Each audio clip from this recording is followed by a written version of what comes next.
My friends, what's happening behind the scenes at the Pentagon is the ultimate proof that the system has lost touch with reality. They tried to bury this giant.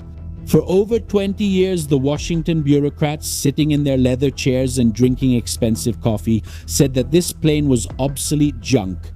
They said it was too slow, too ugly, and that it had no place in the so-called war of the future. But while Iranian drones costing $20,000 to $50,000 were hitting the United States defenses, which cost billions, the Warthog was called up from the museum straight to the battlefield.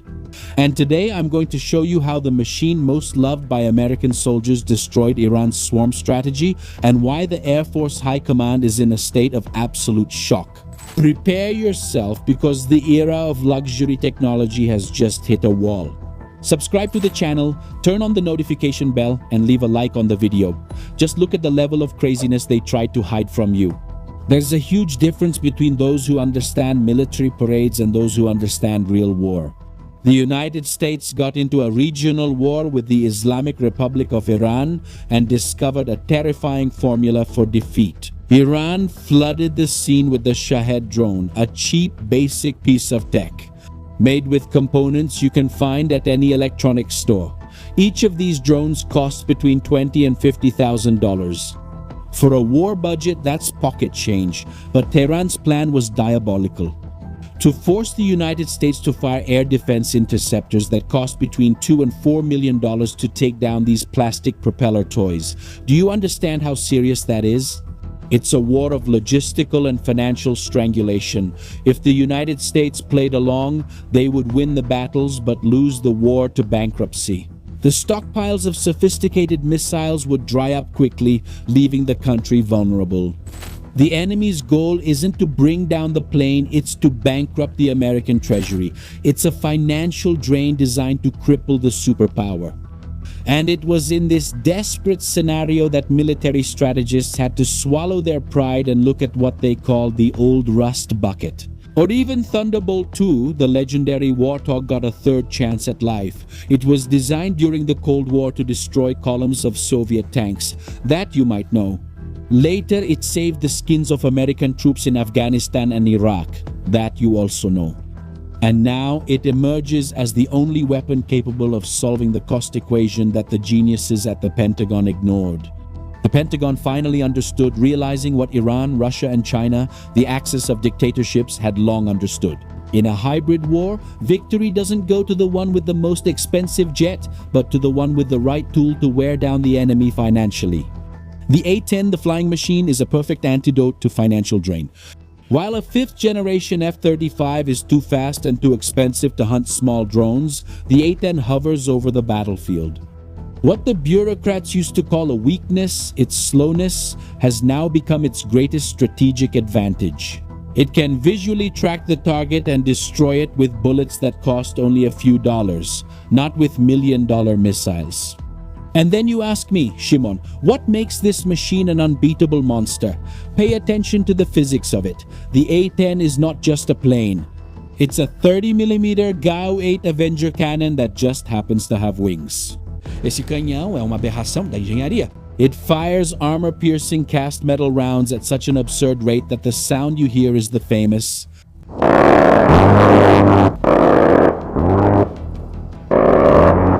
It's actually the sound of the target disintegrating. It works like a giant flying shotgun.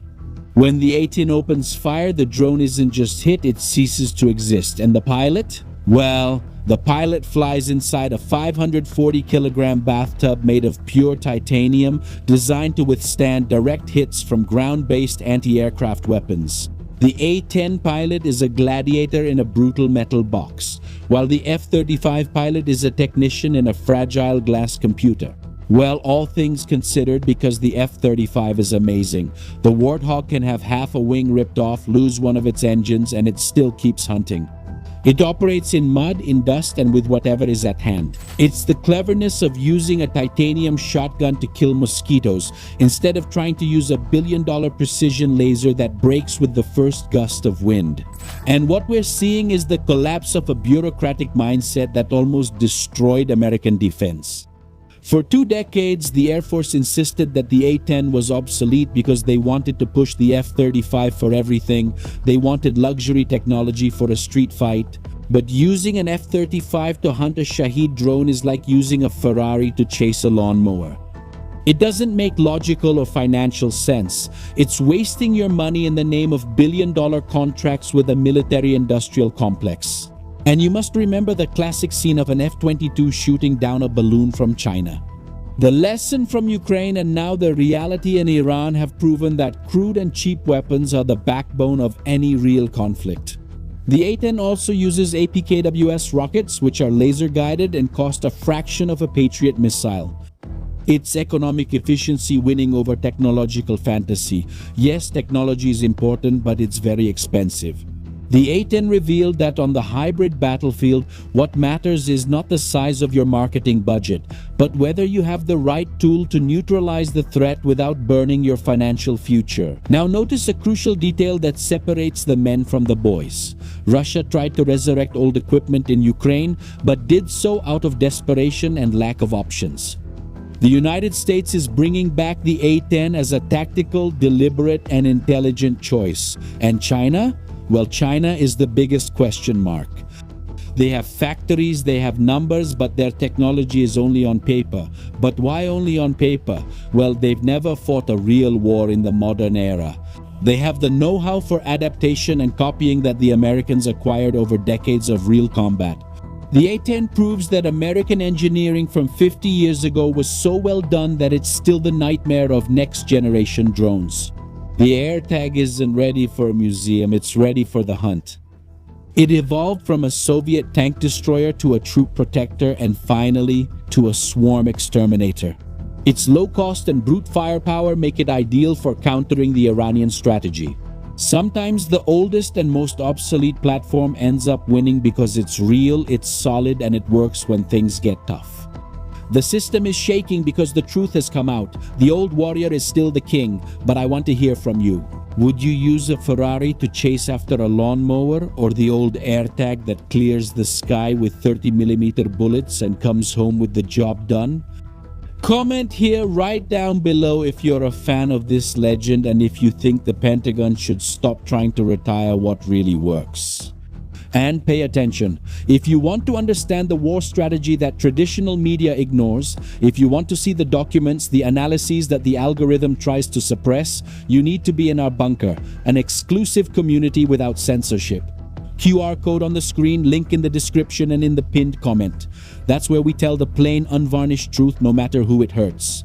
And there are already more than 3,000 members who support our content here, so come join us. And if you're a fan of military history and want to watch series and movies that portray combat realistically, check out our series and movies channel. Genuine movie recommendations. No ideological agenda, no woke culture, no whining. Find the link in the description and on the card. Shield your mind. I'm Shimon Oliveira and I'll see you in the next video. Subscribe to the channel, turn on the notification bell, and leave a like. See you later.